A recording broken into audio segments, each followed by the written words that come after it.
Я никогда не встречал такой.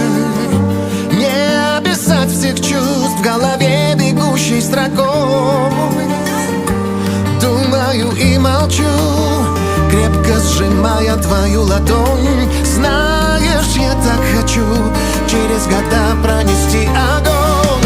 Ты настоящая, ты настоящая.